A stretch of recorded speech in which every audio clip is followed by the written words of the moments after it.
Connect with yourself and discover the inner peace awaiting you in our online yoga course with Sadhguru. Join us in the online yoga course with Sadhguru. The link is in the description.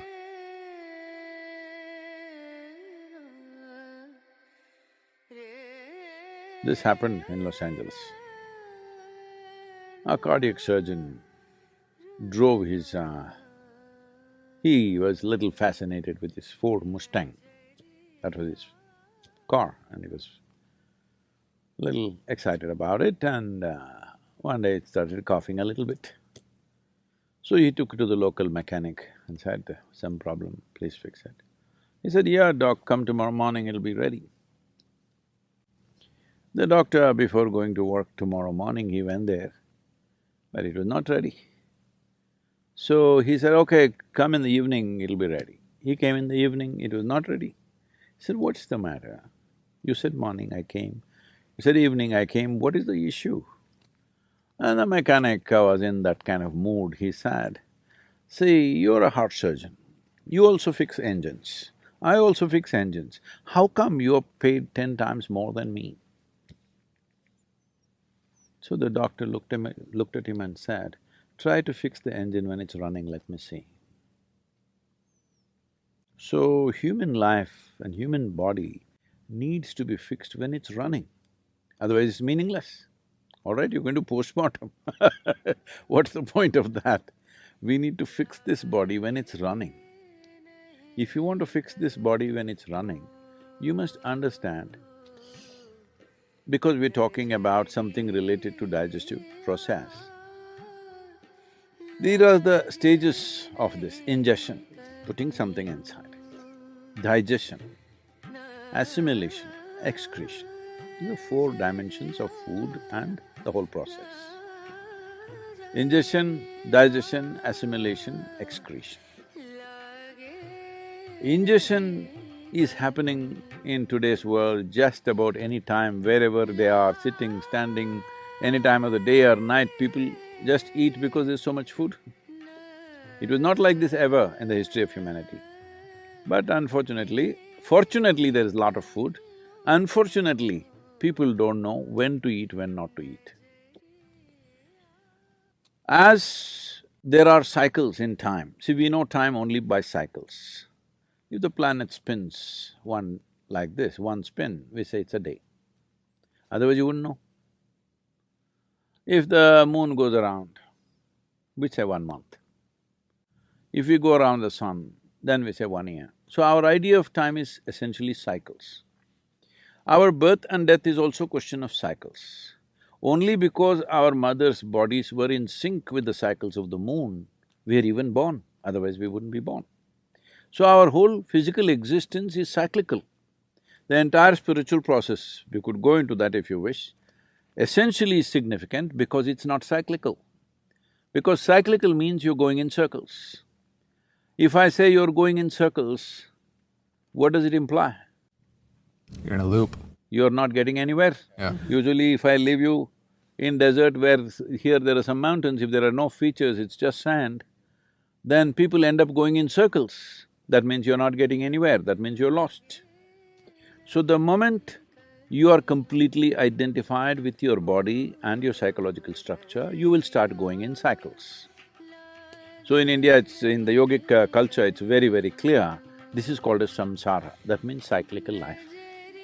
So cyclical life, as good a merry-go-round it may be, if you arrange it well, it's a good merry-go-round, but you're not getting anywhere. Children can enjoy a merry-go-round. If all the adults are sitting in the merry-go-round and going round and round thinking they're traveling, very tragic, isn't it? So that's what happens. So the body is a cycle. These cycles are very connected with the planetary cycles, with the moon cycle, with the sun cycle, everything. Lunar cycle, solar cycles and the earth cycles are very important for the body. If one has the necessary awareness, they could observe on which day your body doesn't need food. Every other creature knows this. Unfortunately, human beings have forgotten because their thought process or their silly mind has superimposed every other sense they have in their system. If you observe your system, you will see on a particular day, you don't feel like eating. That day you should not eat. But no, you're at your friend's house, there is a party, you stuff yourself, even if your body says no, you stuff yourself. You see all the animals, even if you have a dog at home, on a certain day he refuses to eat, both dogs and cats. Have you noticed this? He will go and eat some blades of grass if it's available and puke and cleanses himself because he's conscious that ingestion is continuously happening, but digestion and excretion is not as efficient as ingestion. Ingestion is happening compulsively, but other parts need to work. Other dimensions of digestive process needs to work. When we say digestion, digestion happens in the whole alimentary canal, not just in the stomach. And assimilation also happens across the entire alimentary canal. Now, excretion doesn't happen only through the alimentary canal, excretion needs to happen on the cellular level also. Impurities gather over a period of time and you become dense both in body and head. If you don't cleanse yourself, then it'll pile up over a period of time. We call this karma, because when it piles up, it determines the way you think, feel, understand and experience life. People may not realize this, but they will think, this is how I am, this is my nature. This is not your nature, this is the way you messed yourself, all right? So this cleansing process, one important thing is to give a break for ingestion. Because other systems are largely involuntary, you can stimulate them, but they're involuntary, they're functioning. Ingestion is a voluntary process, though unfortunately for most people it's become compulsive. It should be a voluntary process, that is, I eat when I want to eat. When I decide I want to eat, I will eat. My hand doesn't decide when to eat. If there's anything, people are doing this all the time. I relate.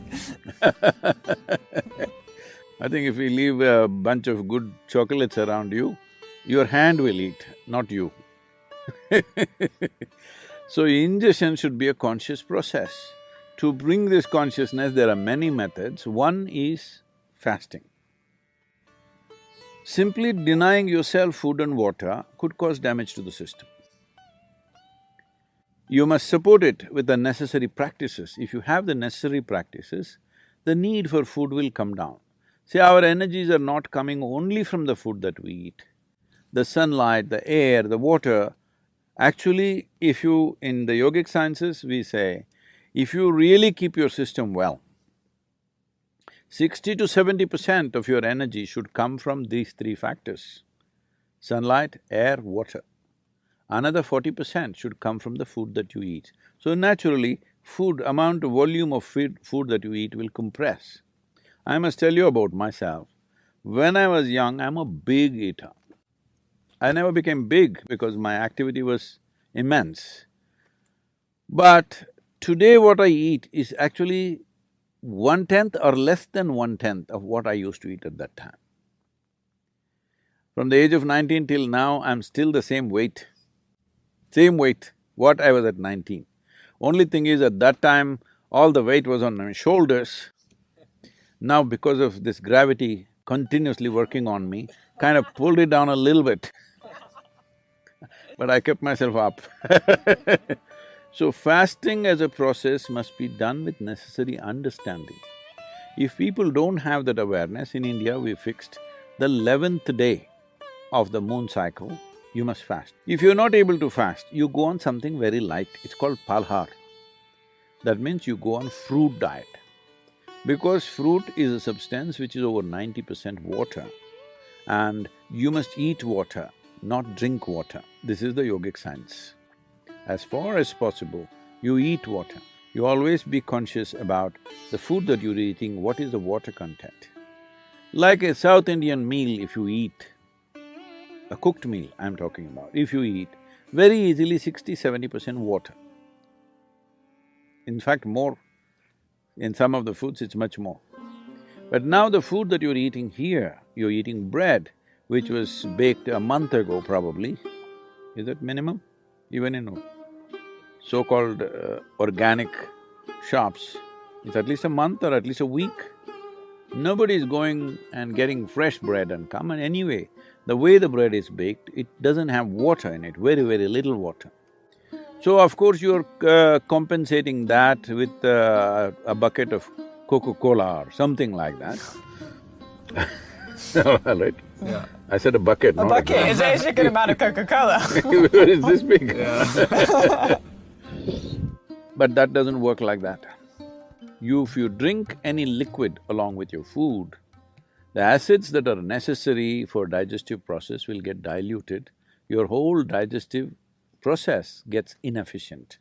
Because food when it goes in, if it contains water, it assists. But if you put any liquid on top of it, you will see the food will remain in the stomach bag for too long. We are very concerned about this always in the yogic culture and life, that we don't want food to remain in our stomach bag for more than 2.5 hours maximum. In 2.5 hours' time, it doesn't matter what I've eaten, how much I've eaten, it must go into other parts. If it remains there, it makes you dull. It makes you lose your sense of perception. The level of perception, the keenness of perception is lost, which you notice if you eat food without Coke or coffee or tea or anything, you feel dull. It kind of pulls you down. Whole lot of people have developed a culture around it, after lunch they have to sleep. It's like you went to the gas station, you fueled up, then you can't start the engine because there is gas in the tank. So that's what it means. So, to ensure that digestive system is in full process, because for most of the chronic ailments that people are suffering today in the world, the headquarters is in the stomach. Yes. But a lot of people, it's shifting to their head, but largely headquarters is in the stomach, what they eat and the way they eat. So in this way they eat, one simple thing to bring discipline is, maybe 1 or 2 days in a month, you go on much lighter foods which are very simple and easy on the body. If you can just thrive on water or just a little bit of lemon and water or lightly honey-laced water, it will help, but if it's not possible for you, maybe a fruit or something, which is very, very light on the system. The idea is to give digestive process and assimilation process a break so that rest of the body begins to excrete. On the cellular level, it must throw out all the impurities.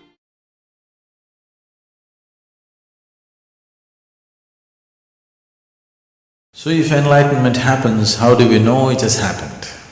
Suppose we are hallucinating to be enlightened. If such a thing happens, it will be clearer than daylight. It's not something that you can miss. It is not that kind of an event that you could miss it. You will not miss it. But when I say this, there is a problem attached to this because these days it is going on in many places. For a certain fee, within a weekend's time you can get enlightened. You'll be declared enlightened by somebody. Really it's happening everywhere. If you just pay a certain amount of money, 1 weekend you can get enlightened. I remember in the 60s, in the 1960s, in California, people set up certain businesses, enlightenment services. The advertisement I remember very well. If you go to India, it will take 12 years of hardship. $50, 30 minutes, you can get enlightened. They were just using psychedelic machines. You put up certain visuals and certain sounds, it'll just blow your mind apart. Because of the sounds and the visuals, when you come out, you come in a daze. You feel like you have really gotten somewhere. This used to be the advertisement. $50, 30 minutes. If you go to India, 12 years of hardship. Here, it's California, quick, new technology. These 1960 machines This old technology has now infiltrated into India. Some people have installed these machines and they're claiming within a weekend they can enlighten you. You cannot hallucinate about it.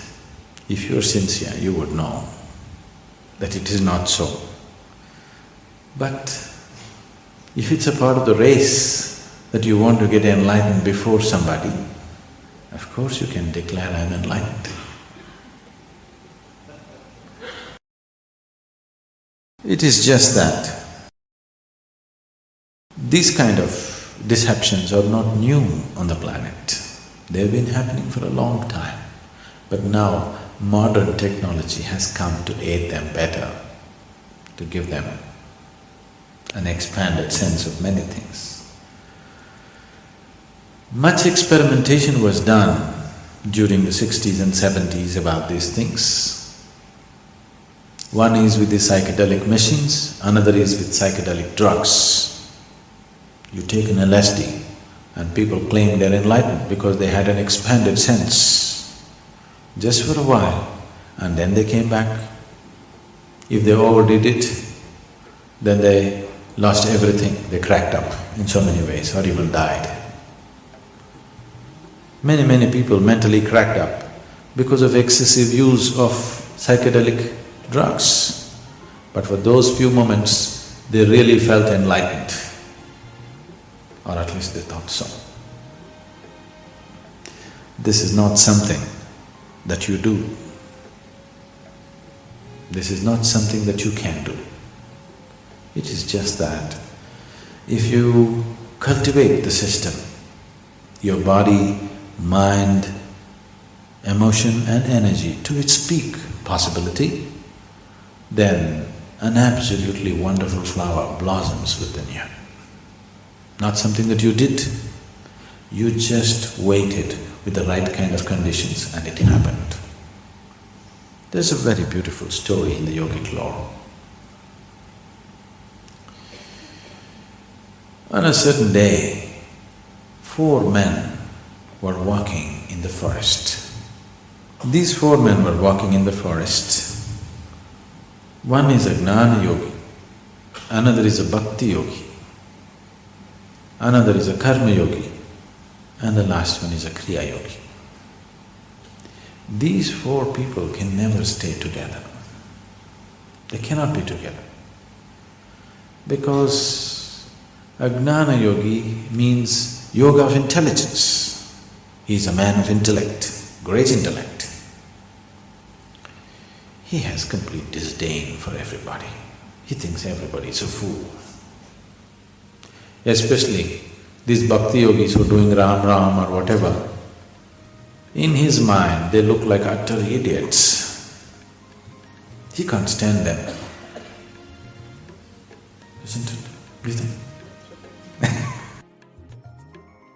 Could that man stand bhakti yogis? No, he wouldn't stand.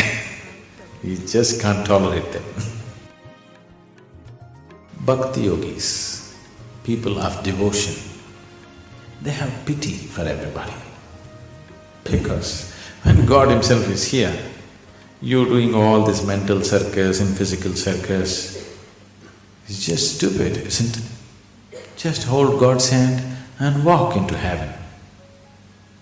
So bhakti yogis have pity for everybody, for all the foolishness that they're doing. Karma yogis think all these other people are just lazy people. Because if you want something to happen, you have to do it. Because they're lazy and unwilling to do what they need to do, they have invented all these other yogas. Because in the world, if anything has to happen, you must do it, right? Action. These are yoga of action, karma. Kriya yogis have utter disdain for everybody because after all, the whole existence is energy. Unless you transform the energy, how will anything change? Where is the possibility? So, these 4 people can never be together, but today they were walking together. Suddenly a thunderstorm broke loose, a rainstorm, rain started lashing from every side. They started running, looking for shelter. The Bhakti Yogi said, there is an ancient temple in this direction, let's go there for shelter. He always knows the geography of temples. You won't miss a single temple. So they all trusted him and ran in the direction. Then they found an ancient temple where the walls had collapsed long ago. Just a few columns and a roof was there. And in the center, there was a deity, God's image. They ran into this place, not because they were seeking God, not in any kind of love for God, just to escape the rain. They ran in. And then they stood there for a while. Then they found the rain started lashing from every direction. Wherever they stood or sat, the rain was getting at them. So the only place where they could sit was around the deity.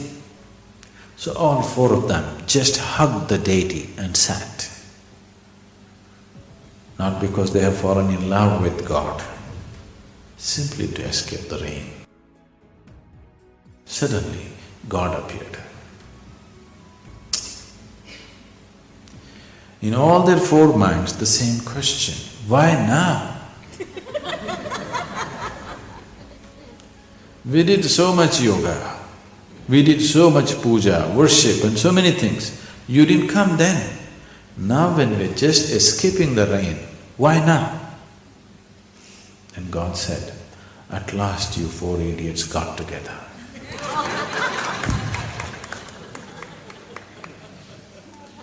Without these four things getting together within you, your head, your heart, your hands and your energy, unless it all falls into place, unless all of it reaches its peak, it will not happen. And if it happens, is there any chance that I may not notice it? There is no such thing. Even if you're blind, you know the sun has come up, isn't it? Yes? Yes. Even if you're blind, you still know the sun has come up because nobody can miss it. It is not a small event that anybody can miss. You may not know whether you're born or not born, but if you get enlightened, you will know. It's much bigger than that.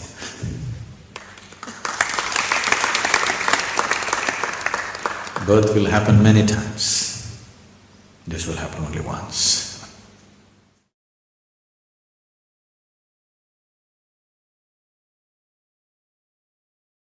Shankaran Pillai had. Why, you're laughing at somebody's ailment, this is not good.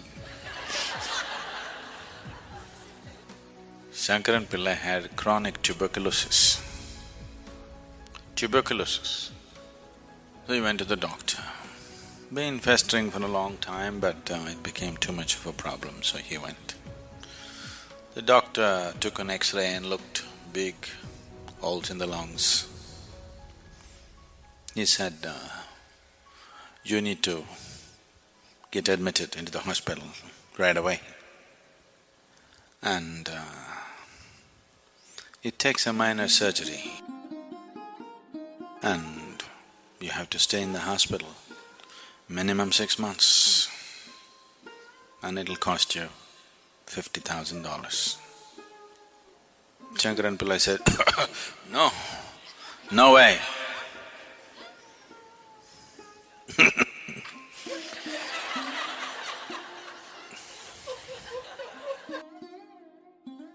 $50,000 for sure I don't have. 6 months, no way. I can give you $100, what can you do? Now, the doctor looked at him, looked at the X-ray, looked at him, looked at the X-ray. He said, well, for $100 I could touch up the X-ray for you.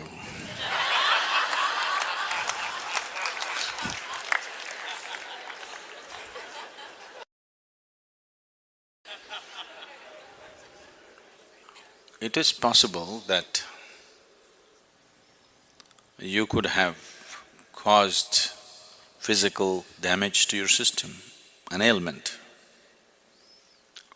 because of your patterns of thinking, very much possible. Because you're a psychosoma.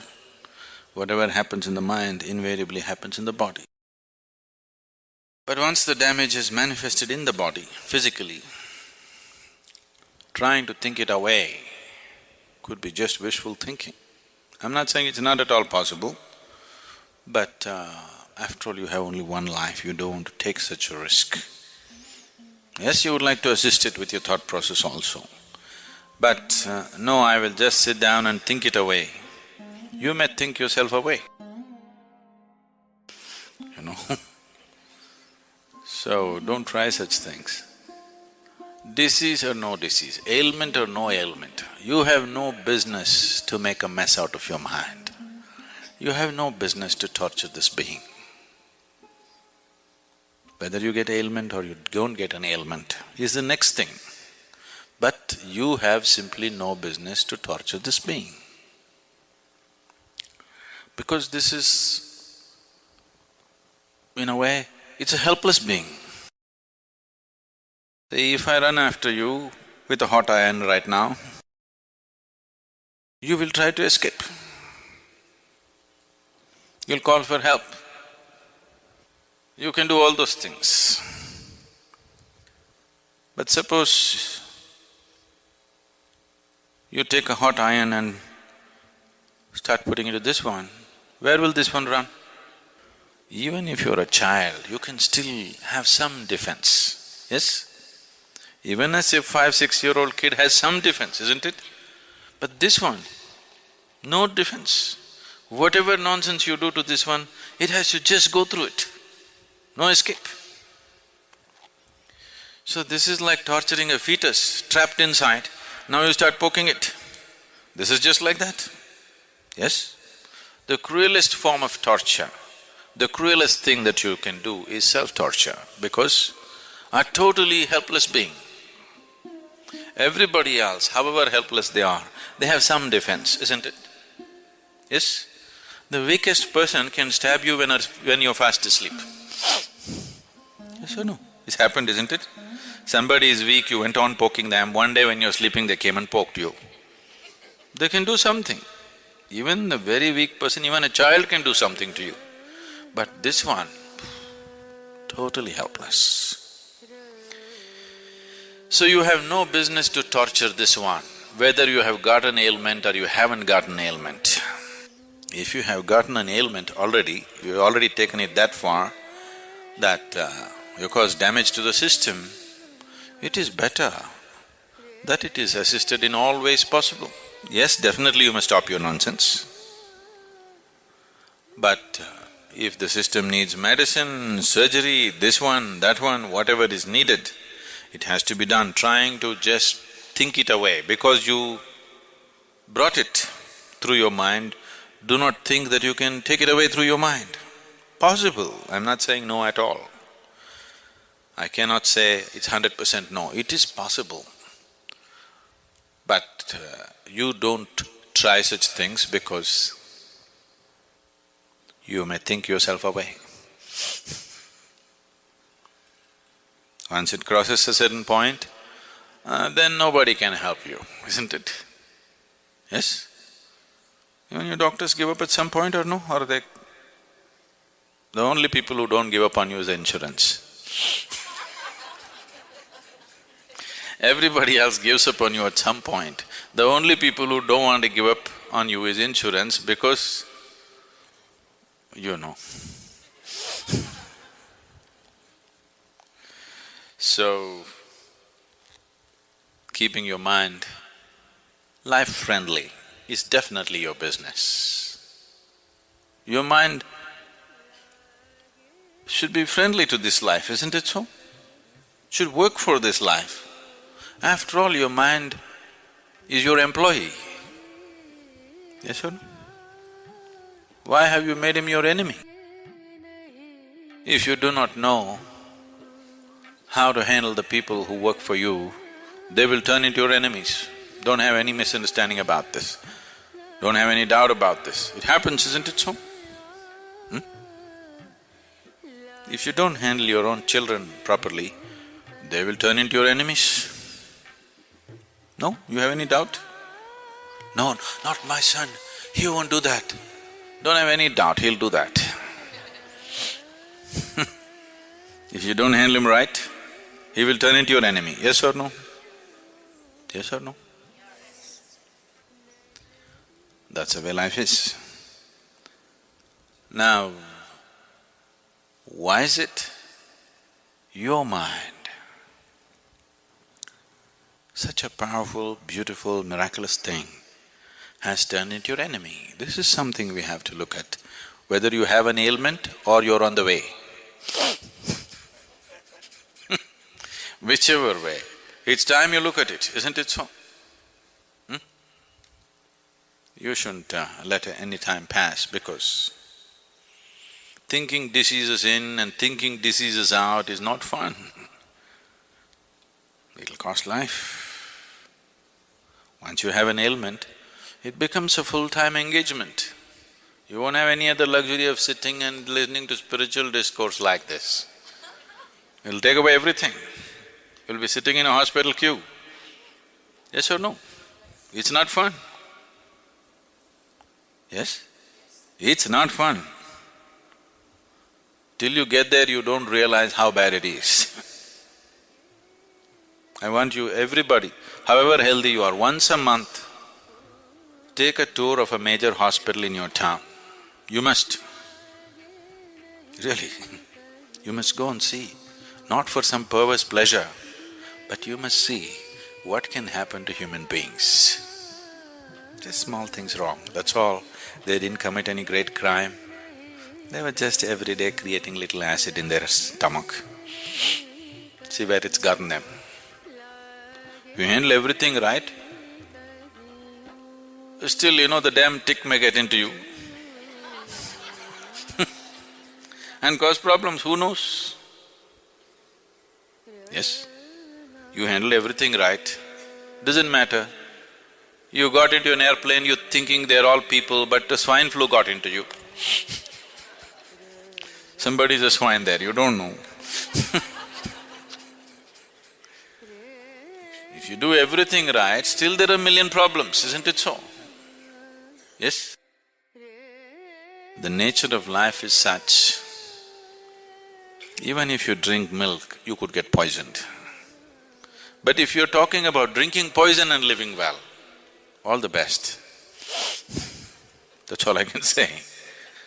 Isn't it so? If you eat good food, it can turn into poison in your stomach, it's possible. If you eat the best things, it can turn into poison. You want to eat poison and live well? I can only wish you luck, because there's no other way for such a person, isn't it? You're churning up poison and hoping to live well? Oh, you need a lot of luck. We have to arrange the whole tapestry of stars into a line, straight line for you. All the stars in line for you. Otherwise life will not work for you, it'll get you. So, please keep your mind in line. It should work for you. It should do beautiful things for you, not ugly things. Why is your mind doing ugly things? So, now, I can't stand her, I can't stand her. If I develop resentment, anger, hatred, these are all poisons you drink and you expect someone else to die. Life doesn't work like that. If you drink the poison, only you die, not somebody else. I hate her, I want her dead. Only you die, not her. Isn't it? You drink poison and you expect somebody else to die. It doesn't work like that. So, you need to get this straightened out. If your mind is working against you, first and foremost thing that you do is take a break from every damn thing that you're doing, it doesn't matter what you're doing. You understand? Your work, your family, your nonsense, take a break from everything, go to an appropriate place. If you want, you can come here or go to India, go somewhere else, wherever it works for you. Do something about this one. Fix this one before you enter the world, isn't it? So sit down in one place, see what you can do about this one. Because once you live in this world, either you must do something good to yourself or you must do something good to 10 people around you. Either you must be keeping yourself truly joyful and living, you don't care about anybody, it doesn't matter, at least you're happy, we're okay. Or you're doing something nice for somebody around you, you're okay. Anybody who is not doing any good to himself or to anybody around him has really no right to call himself human, isn't it? That much intelligence and awareness nature has put into you, isn't it so? Yes? Maybe you can't do some great act in the world, it doesn't matter. At least walk gently upon this planet, that much you can do, right? Yes? Maybe you can't go out and serve the whole world, it doesn't matter. At least walk joyfully. If you walk joyfully on this planet, suddenly you see the whole world looks beautiful.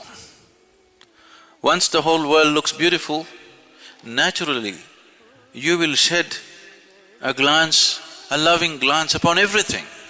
This is natural process. Is it so? If you walk through this very joyfully, whatever you look at looks beautiful. Once everything looks beautiful to you, you naturally shed a very loving glance upon everything that you see. You are a blessed being. That's all it takes. And if you are not so, isn't it time that you take some time off and work upon yourself? No, I am doing something important. You're not doing anything important. Because in everything that you do, who you are will find expression, isn't it? Not your stupid good intentions which will find expression. Who you are will find expression in everything that you do. If you have poison in your head with good intentions, you'll inject poison into the world. That's what is happening in the world. More damage is happening to this world with good intentions than with bad intentions, isn't it so? In 1934, Adolf Hitler gave a speech in Hamburg, and he said, "I'm doing the duty of my forefathers." When people asked him why he is rounding up people and sending them to the gas. And I want you to understand, I believe that he was not lying, he believes. That's the most dangerous thing. He's not a liar, he believes what he's doing. That's what empowers the men. Within a short span of time, the way he organized the whole nation and made everybody believe whatever he believes in, is not simple organization, phenomenal organization, isn't it?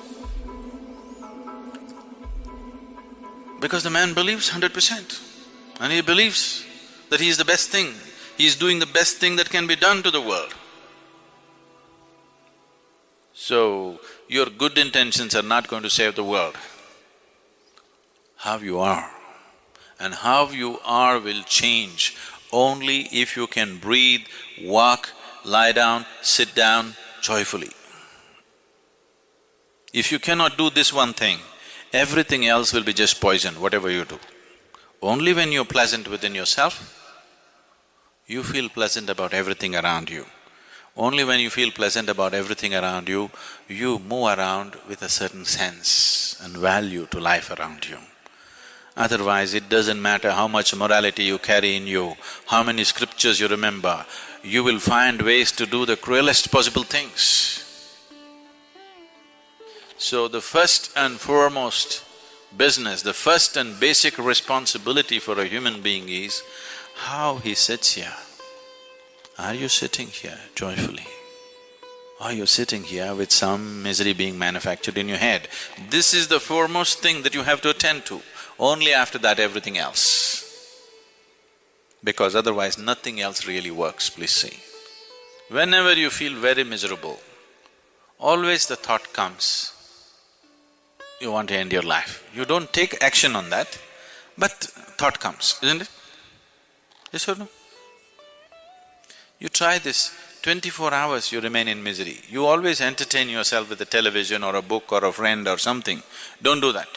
24 hours just remain in misery. Within 24 hours, you will get serious thoughts that you want to end your life, for sure. Because nobody can bear misery more than for a few minutes. More than a few minutes, you need a diversion, otherwise you'll go crazy, isn't it? To understand misery does not work. That's not the way to conduct life, whatever may be your life situation, whatever I'm saying. Whatever may be happening with your life, maybe when you came to the satsang, you packed everything in your car and come and you have no house to go back to. Maybe, if you come from Michigan.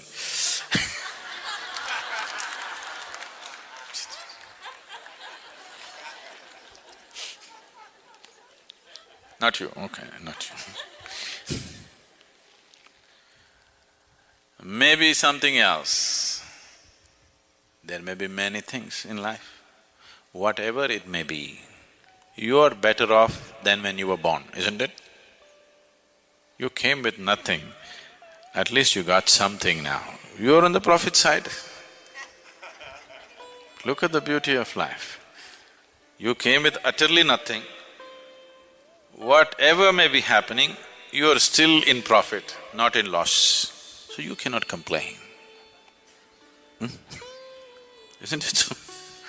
So, don't try to think your disease away, think your misery away. If you think your misery away, ailment or no ailment, we'll see.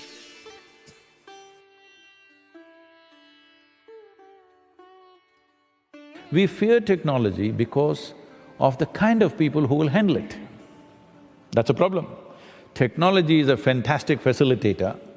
Technology is a big relief from a huge burden we've been carrying on our heads, but we fear this well-being because we have not taken care of what kind of human beings we create on this planet.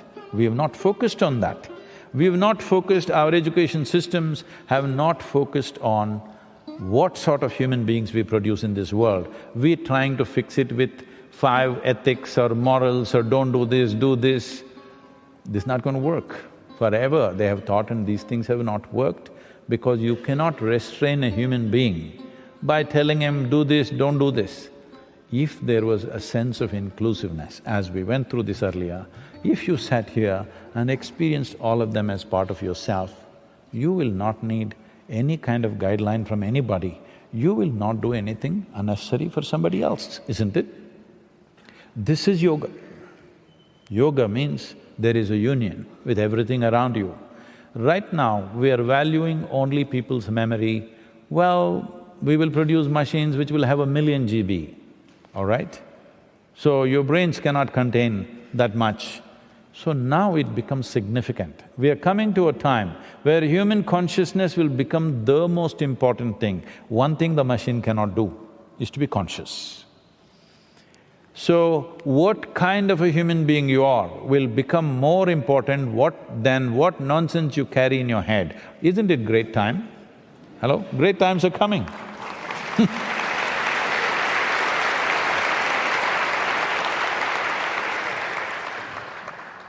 So we should not fear technology. Well, as you said, laws to regulate this, that you can do, but within no time, there'll be technologies to circumvent those laws, as you're seeing always. Well, all these years, if you make a law, it takes 15, 20 years to circumvent it. The time is coming, if you make a law, within 3 days, they'll circumvent it. Yes, because the capability is such. So these are great times that none of your laws will work. The only thing that'll work is, what sort of human being are you? Then human energy, human education, everything needs to focus on what sort of human beings do we produce. This should become the prime interest of humanity, that what kind of a human being am I? Am I inclusive or exclusive? This is a basic question. Yes, you're absolutely right, because right from the first invention of man, which is fire, it can be used for good and for bad purposes. So I think every invention of man has a dual use. You can use it for good, you can also use it for harm. And I think, as you rightly pointed out, it is only your inner ethical and moral compass that guides, what use you put to that technology. But I think we have to be very watchful to see that the benefits outweigh, some of the potential harms. And unless we are proactively thinking about it, it may just come upon us and it may be too late. Can I say something which is a little ahead of time, but it's time to look at it because times will roll faster in the coming years. See, please look back and see, in this world, people who thought they're really good people, they have created more harm in this world, or so-called bad people have caused more harm in this world. Please tell me. Hello? Good people cause more harm, unfortunately, because it's a good Indian fighting a good Pakistani. It is a good Muslim fighting a good somebody else. It is a good American fighting just about anybody.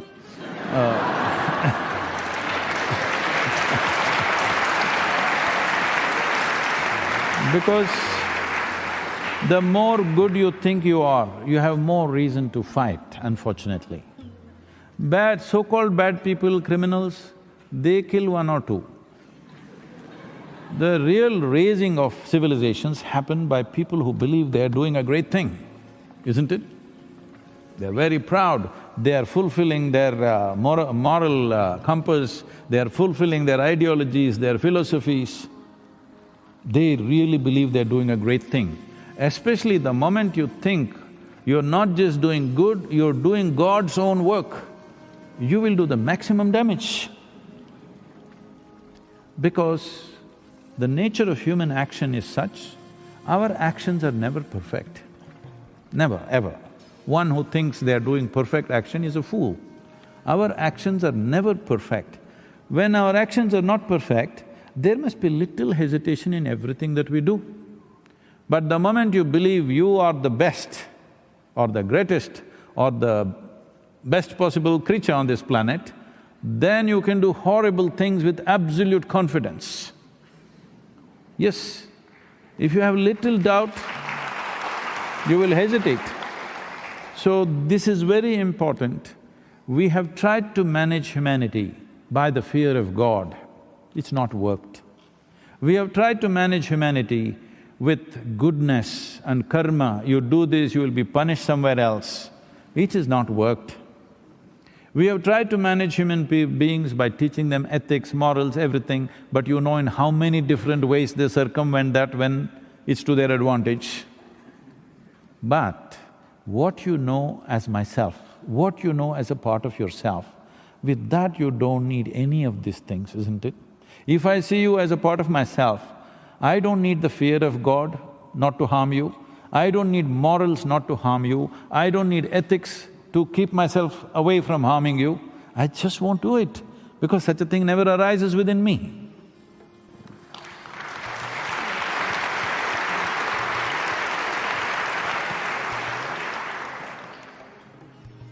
So, I think you brought us back to the… I'm sorry if I'm very abrasive. No. You brought us back to the theme of inclusiveness. Inclusiveness. Yes. I want to ask you next about primary health care and preventive health, because after all, I come from WHO and we have to remember that we have only about 10 years left for the Sustainable Development Goals to achieve health for all, that is the SDG 3. Now, health was enshrined in the very constitution of the World Health Organization, and health was defined even at that time, not just as a physical health, but also mental, spiritual and social health, and not just the absence of disease, but of well-being. It was also stated that it's a fundamental right of every human being to attain the highest attainable standards of health, that governments have a responsibility of providing basic health care services to their population, but also that individuals and communities need to take active responsibility and cooperate in order to improve the health of the people. So we see now more and more countries, the heads of states are actually committing to universal health coverage In India, we have the Prime Minister launched the Ayushman Bharat program last year, which aims to cover 500 million people with not only with health insurance, but also with primary health care services. But again, primary health care, many people think it's been interpreted in different ways. People think about it as an essential package of health services. People have interpreted it as just a selective package of health services which you provide only to the poor. And others have interpreted it from social and political and economic aspects. But the way WHO defines primary health care is, of course, to deliver the basic health services across the life course to address, again, not only treatment and diagnosis, but preventive services, rehabilitation, palliative care, long-term care throughout the life course, from the newborn to the elderly. And we have to appreciate now that the proportion of elderly is growing worldwide. And we will have by 2030 about 500 million people globally over the age of 80 years. And the most rapid increases are going to happen in Asia, Latin America, and Africa of elderly. How do you integrate them? How do you make sure they live good quality of life till the very end? But primary health care is also about making the right policies, public policies, like banning tobacco and smoking in public places, by making sure that there are water and sanitation services. We're banning tobacco and make marijuana legal. That's another debate, yes. And also the third element of primary health care is to empower individuals and communities, actually, to take action at the local level so that they can optimize their own health. They can advocate for policies. We see young people now, Greta Thunberg, the 16-year-old who has been advocating for climate change and who's actually managed to get heads of state to stand up and take notice of what she's saying. So I think a lot of hope now in young people. But people need to be co-developers of health and social services, but also they are self-carers and caregivers to others within their own families and communities. How can we integrate the practice of yoga and traditional medicine into our primary healthcare services so that they keep people healthy? It's not a question of treating illness once they're already ill. It's a bit late. Of course, there are medicines and things which you can use, but the aim should be to keep people healthy as long as possible. How do we integrate this? And have you had personal experience in India of being able to scale that up? Now, the last part of your question is easy for me to answer. How to integrate yoga, how to make it available, large scale, various things are being done. But the larger part of your question, you will not settle with a simple answer from me, because better than anyone, you know the complexities involved in that. And as you come up with more solutions, people will come up with more issues. Let's say now you spoke about India, Ayushman Bharat. The wonderful thing is Prime Minister is taking two parallel ways. One is he's pushing yoga on one side and talking about insurance when you fall sick. Falling sick is not your privilege. Every human being needs to understand this, that it's not a privilege or your right to fall sick. You have no business to fall sick. But if it happens, it is only an emergency net. But in advanced countries, in Western countries, particularly I'm watching in United States, people think insurance is their privilege and they must exercise it. A nation with see, an individual person or a society or a nation seeks affluence. In the initial stages, because affluence promises choice of nourishment. In later stages, affluence brings choice of lifestyle. This is all human beings are seeking through affluence. So the most affluent country on the planet, which has a wide choice of nourishment and lifestyle, 70% of them are on prescription medication, spends over $3 trillion as healthcare bill. A country which has so many choices of nourishment and lifestyle should not have a healthcare bill like that, isn't it? Hello? but 70% are on prescription medication, the remaining 30%, of course, buying it off the back streets. Every nation is heading in this way as if this is the example to follow. Every nation is moving in that direction, that people are beginning to think, my health is my government's responsibility, or maybe it's the WHO's responsibility. No, every individual needs to understand my health is my business. If it goes wrong, somebody will support you, that's a different matter. But staying healthy is my business as an individual person. This is what yoga inculcates, that your health is 100% your business.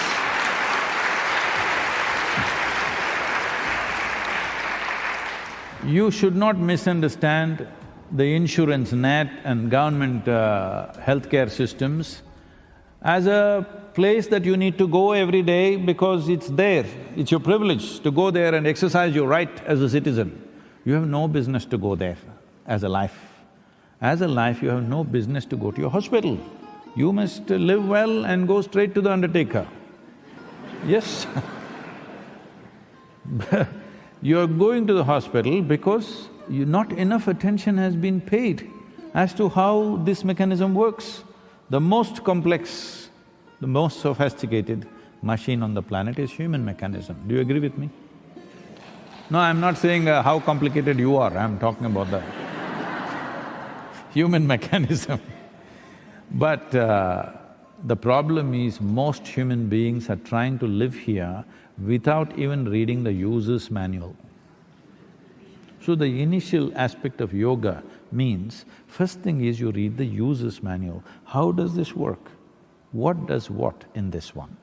I was just talking to a group of American people. They said, Sadhguru, why there is so much ill health in America? I said, see, there are many aspects. Let me not go into a big talk about what are all the things you need to fix. I said, if you just allow me to redesign your furniture in America, you will see your healthcare bill as a person will come down minimum 30 to 40%. Just your furniture, the way you sit. Most furniture is made in such a way, if I go sit like this, this is the only way you can sit. You cannot sit like this. If you sit like this, you're inviting illnesses. Because, just to tell you a little bit, all of you know this, many of you are medical doctors, here is all the vital organs. None of them are fixed with nuts and bolts, it's all hanging in nets. Hello? Only if you sit like this, they all function to their best. If you sit like this, they'll all pile on each other and they will not function well. It's as simple as that. Especially with a full stomach, after lunch if you sit like this, definitely you're asking for trouble. Now, like this, there are many things we can go on with. I'm saying small things, if we just understand how this works. Simple forms of yoga is just that. You just understand how your breath works, how your heart beats, how things are functioning, how you should sit, stand and breathe. If this much you understand, most probably you will never go to your doctor. But there are other influences, you're breathing chemicals, you're eating chemicals, drinking chemicals, exposed to so many things, there are infections, and above all, there is a population where hardly you find a space where there are no people. People are infection, you know. Hello? Once there are a group of people, there are chimneys of infections going on. Our bodies have to battle to somehow manage this stuff. If only there's enough space, if there was enough space on the planet, I think they're transporting all the men to the Mars, then I think the ladies can live well here. If there was enough space on this planet, that is, if the populations were little less than what it is, a whole lot of this healthcare wouldn't be necessary simply because there's simply little more distance between human beings. Well, we have not addressed that at all. United Nations made a prediction by 2050 we'll be 9.7 billion people. Well, they're going by the predictions, by looking at the rate of growth and the extension of human life, which is a wonderful thing. But why don't we plan by 2050 or 75 we'll be 3.5 billion people? We need a plan, isn't it? We are so smart. If we think there are too many elephants in Africa, we cull them. All right? Hello? We are that smart. How come we don't understand? If we extend or postpone our death, we also need to postpone our birth. How come we don't understand simple arithmetic? We got too much going in our head, too full of ourselves. We don't see that one of me is bad enough, I don't have to leave 10 behind.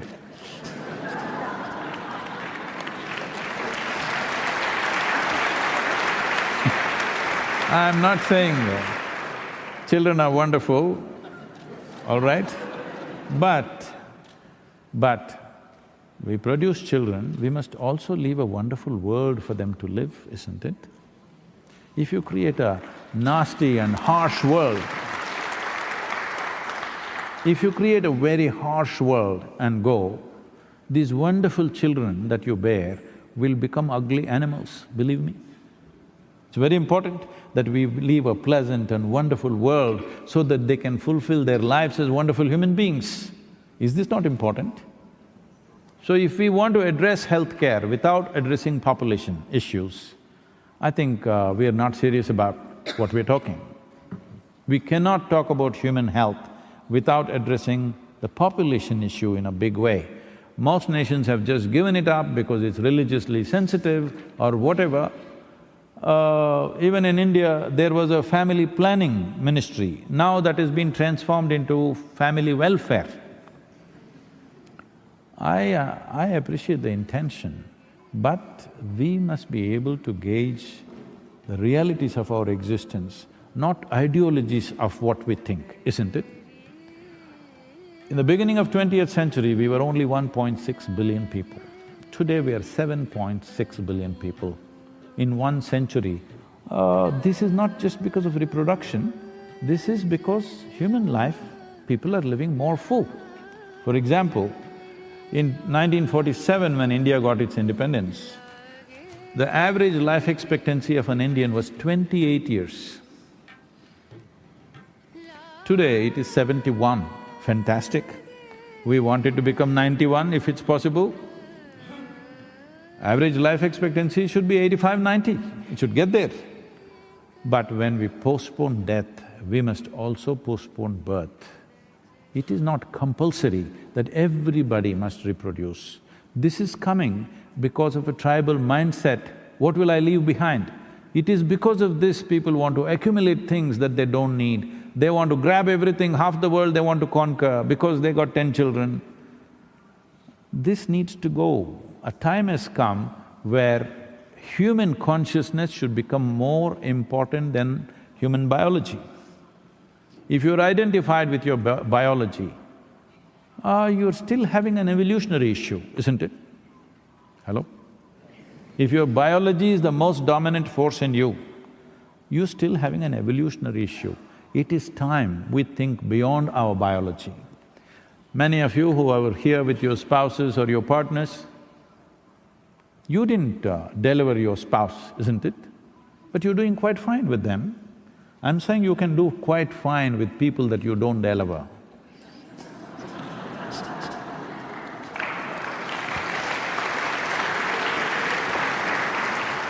So maybe just the last question for this session could be, I think what you said made me think about a couple of things.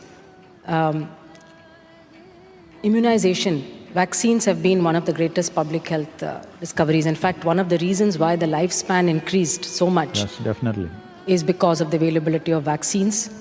We used to lose, half the number of children who were born used to die of pneumonia, diarrhea and other infections. Today, that mortality has been brought down significantly thanks to vaccines but also to antibiotics.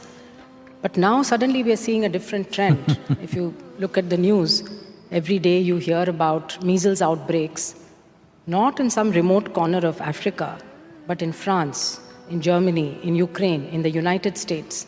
In fact, the President of the United States and most of the mayors and governors have been speaking up about the importance of immunization. Because if you take a disease like measles, it's not enough for me to vaccinate my child and hope that it will be protected. you need what is called herd immunity. And to get herd immunity, you need about 90–95% of the children in that community to be vaccinated. So an individual action, a parent decides my child does not need a vaccine because of whatever belief. It's sometimes religious, but very often it's not religious. And a recent survey just came out a few days ago showed that people believed in the safety of vaccines 95% and above in Asia and Africa, but only 70% in Western Europe and even less in Eastern Europe. Only 50% of people, adults, believe that vaccines are safe. So this is beyond logic, it's beyond science, it's beyond any factual information that we give to people. Doesn't seem to be working. And yet it impacts many others. You don't vaccinate your child, but the child who gets measles and dies may be somebody else's child. And so I think it comes back to what you were saying about it's not just yourself. You need to think about the humanity, community, society, and most importantly, the planet where we live, and how we can modulate those actions. This is a phenomena that we must observe historically or within families or individuals. Human beings get tired of well-being. They want some trouble. They like trouble, you know. They like it really. See, America spent billions and billions of dollars to build highways, but now everybody buys off-road vehicles because people like some trouble. Too much order creates a certain level of irritation in the human being. He wants a little chaos. They must visit India.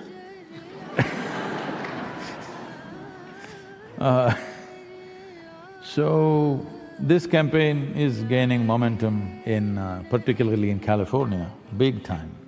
A whole lot of parents coming to me and asking this, I'm telling them, don't be a fool, because when you find your child is either crippled with polio or something else… I remember this very well. When I was in school, there were 4 children in my school. I never stayed in one school for too long. So I was there maximum 2 years, 3 years in any given school, 3 was the maximum. So in that high school where I was in one school for 3 years, in high school there were 4 polio-affected boys, 3 of them boys, 1 girl, who came to school in in a wheelchair, but many places the wheelchair wouldn't go in those days, so they would drag themselves and go. It was so terrible to see them. But today, even if you go to the remotest village in India, even if you go to the government schools where we work, there's not a single polio-affected child. It's fantastic to see that. So, we don't know the value of these things. Unfortunately, we get tired of well-being. We want to invite some trouble. But having said that, I was talking to some of the parents in California. They were saying they're being put through some 40 or 42 different types of vaccines. They're saying it is causing learning disability, this, that, for all kinds of things. Maybe in United States, and I don't know what's the situation in Europe, maybe they're overdoing it a little bit. Apart from treating the basic things which were affecting children, which would cause death or cripple, it would cripple a child, I think they're attending to trying to give vaccine for just about everything. This may be affecting. I'm not some kind of a medical expert or something to make a commentary on this, but from listening to the parents, this is what I gathered. I don't remember all the things that they said they're giving vaccines for. I thought some of them were just absurd. Some of those illnesses a child can go through, it's okay, he catches a flu, something happens.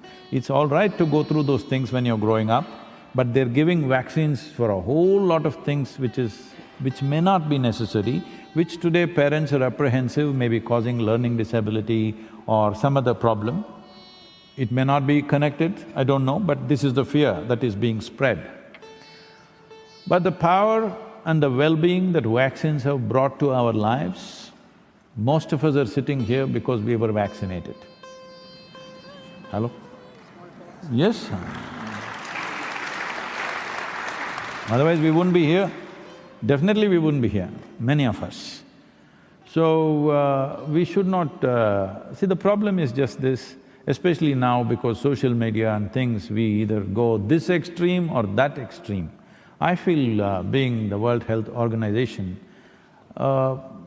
please look into this. I'm not an expert, but what kind of vaccines they're giving in… the spectrum of vaccines they're giving in United States, for example, if it is too much, I think WHO should tell them this much is not needed, this is compulsory, rest is by choice. If it's made like that, I think there'll be a more healthy proportion. Otherwise, some parents are just not vaccinating their children. I said, you must be crazy, you'll lose your child. Anytime it can happen, the child goes to school and that may be the end of it. But out of their, their fear that vaccine is going to damage their brains or something, they are going for this kind of decision-making. I think a clear statement from an organization like WHO would help parents to make a better choice. Thank you, Sadhguru. And I just wanted to clarify that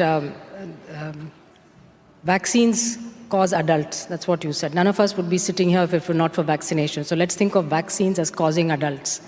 And I don't think there's anything as too much of a good thing. So the problem has been the anti-vax campaign, skeptics who have spread many… There are side effects of everything. Everything has a side effect, but 1 in a million, maybe 1 in 2 million, but they have been blown out of proportion.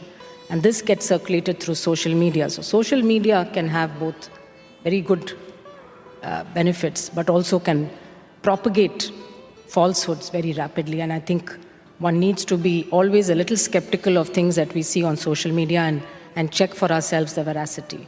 As far as WHO is concerned, we have absolutely very clear-cut guidelines on vaccination.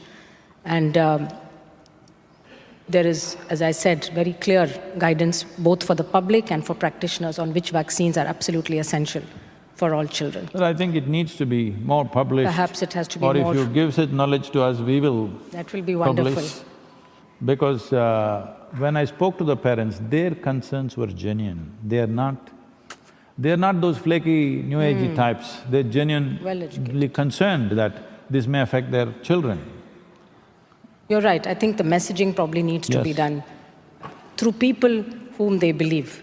And some people believe the doctors, but maybe they also like to hear it from others. So if there's credible scientific information… yes. And also clearly what is a must and what is choice. What is If that is created, I think it'll be good. Thank you very much for this opportunity. Namaskar.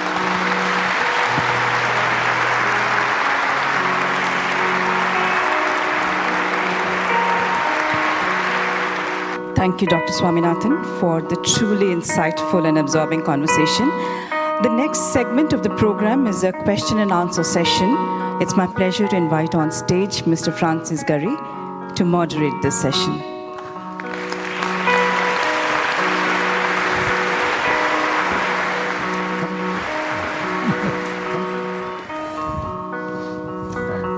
Thank you. Thank you so much.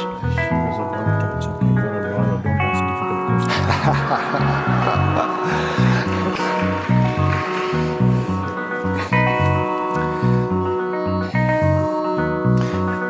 Sadhguru, it's really a privilege to have this opportunity to interact with you, and please allow me to thank Ambassador Rajiv Chanda for giving me this opportunity. I think actually it's the sign of the greatest inclusiveness that India should invite an Australian on International Yoga Day during the middle of the World Cricket Cup.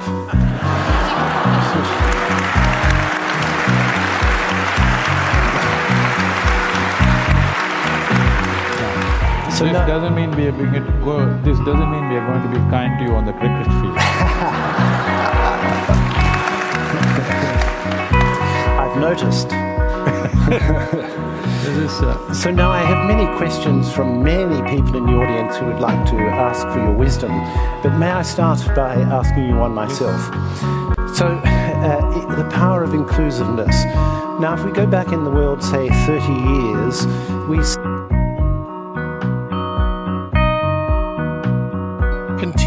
journey of self-discovery and consciousness expansion with us.